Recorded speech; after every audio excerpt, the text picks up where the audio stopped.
ज़िंदगी के तमाम रंग कोई इस तरीके से आपके सामने ले आए, बिखेर दे और कुछ उखेर दे कैनवस पर कि आप हँस भी दें, मुस्कुरा भी दें, रो भी दें और सोचने पर मजबूर कर दें। ये और कोई नहीं कर सकता है, ये कर सकता है एक कवि जिसकी जिसकी कलम में उतनी ताकत हो, जिसकी सोच में और विचारों में उतनी क्षमता हो।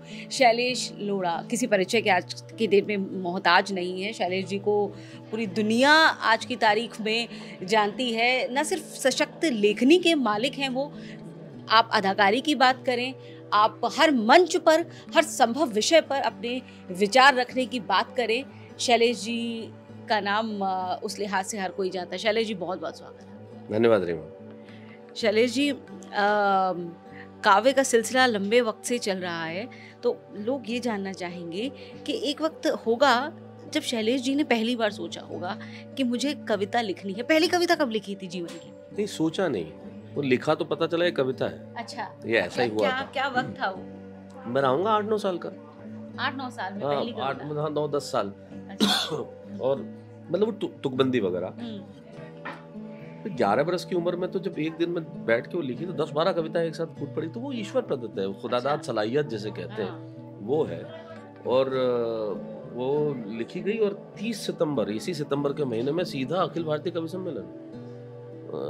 तो वो ईश्वर का ही सब कुछ है। विशेष कृपा सरस्वती की वो रही है माँ आप पर। सरस्वती की ही कृपा है। तो क्या वो थी पहली कविता जो आपकी कलम से निकली? उस वक्त मुझे याद नहीं पूरी कविता, लेकिन उसका शीर्षक था मुझे गाने दो। ये मुझे जरूर याद है, जो मैंने पहली कविता पढ़ी थी वहाँ, मुझे गाने दो, जो पहले कविता में पढ़ी थी वो ये कविता थी। तो पूरी याद नहीं है इस वक्त। और उसके बाद जो आपको लगता है कि पहली पूर्ण कविता जो आपको याद हो, जो आपने रची, गाई, जिसका मंचन हुआ? नहीं, ये तो सारी जो उस जमाने में जैसे बचपन में जो पढ़ा करता था वो तो ठीक है, लेकिन उसके बाद जो लिखी गई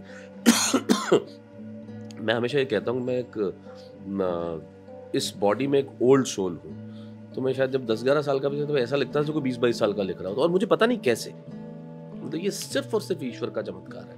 कैसे लिख रहा था मुझे बिल्कुल नहीं पता, क्या कर रहा था नहीं पता, लेकिन हाँ, उस जमाने पे लिखी गई वो एक माँ की परिभाषा लिखी थी, वो 12-13 साल की उम्र में वो पढ़ता था मैं कविता। और एक भिखारी करके एक कविता लिखी थी वो पढ़ता था, और ये सब तमाम। माँ पे आपने बहुत खूबसूरत लिखा है, और मुझे लगता है कि हर किसी के लिए अपनी माँ सबसे बड़ी हीरो होती है।